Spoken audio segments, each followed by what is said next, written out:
Bonjour les sœurs africaines, moi c'est Nana, Nice.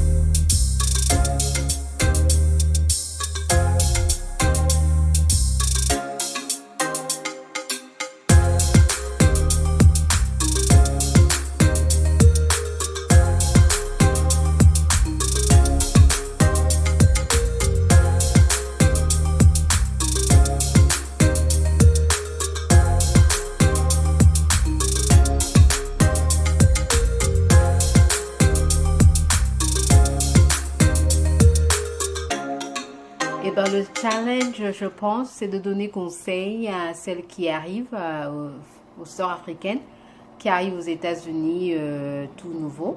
Encore, j'aimerais d'abord réitérer sur la foi. La vie des gens en elle-même a des problèmes. Il y aura toujours des problèmes, il y aura toujours des hauts et des bas, que nous soyons aux États-Unis ou bien en Afrique ou en Europe. Les problèmes, c'est partout. Je pense seulement que le fardeau devient un peu plus pesant quand on n'a pas Dieu pour nous aider à porter notre croix. Pour moi, peu importe la religion que vous avez, l'essentiel c'est de croire que Dieu est là pour vous et Dieu va se battre pour vous. Et même s'il y a des moments où vous faites des erreurs et vous prenez des chemins qui ne sont pas toujours assez catholiques, mais ce qui est là, c'est que le Dieu qui vous garde fera en sorte que vous aboutissiez à quelque chose. Mais d'abord, il faut avoir un but, une raison de vivre, savoir pourquoi vous êtes là et qu'est-ce que vous voulez accomplir. Et c'est en fonction de ça que Dieu vous guidera et vous aidera à accomplir cette raison de vivre. Moi, je dirais que quand on arrive ici, il faut rêver à l'infini. Donc, peu importe les problèmes que vous aurez, parce qu'il y en aura toujours, que vous ayez les papiers ou que vous n'ayez pas les papiers, que vous ayez l'éducation, que vous n'ayez pas l'éducation, que vous ayez une discipline ou pas de discipline, il y a une réalité qui fait en sorte que les problèmes seront toujours là. Donc, c'est cette foi en Dieu qui vous permettra de faire un discernement, de vous ressaisir et de jamais abandonner, en fait. Aux États-Unis, ça vous forme.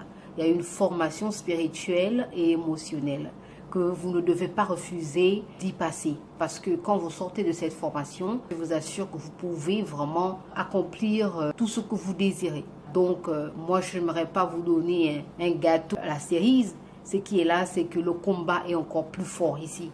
Donc, il faut vous préparer et puis avoir un bon entourage. Il faut vraiment prier d'avoir des sœurs qui vont vous aider. Les sœurs, ce n'est pas seulement les sœurs du même village ou du même pays. Vous vous rendrez compte ici rapidement que les gens qui vont vous aider, ce seront des étrangers. Priez que vous ayez des gens qui seront autour de vous, qui vont vous soutenir, qui vont toujours prier pour vous, qui seront toujours là pour vous, qui ne vont pas vous juger et qui ne vont pas vous exposer. C'est ça. Qui vont toujours vous protéger. Ça, c'est quelque chose qui va vous aider aussi. Parce qu'on peut avoir Dieu, on peut avoir tout, mais on ne bâtit pas une maison seule. Et vous avez besoin d'un noyau qui va vous permettre d'être vous-même. Un noyau qui va vous permettre de grandir. De ne pas forcément vous conformer à ce qu'elles veulent, mais un noyau qui va vous permettre de développer et de vous développer et de devenir une meilleure femme africaine, une meilleure maman, une meilleure entrepreneur, une meilleure sœur, une meilleure collègue. C'est ça. Donc, écoutez les vidéos des autres et puis ajoutez à cela. Mais vraiment, le plus important, c'est Dieu. Priez pour un entourage qui sera là pour vous. Allez à l'école, c'est vraiment important. Ayez vos papiers, ça c'est vrai.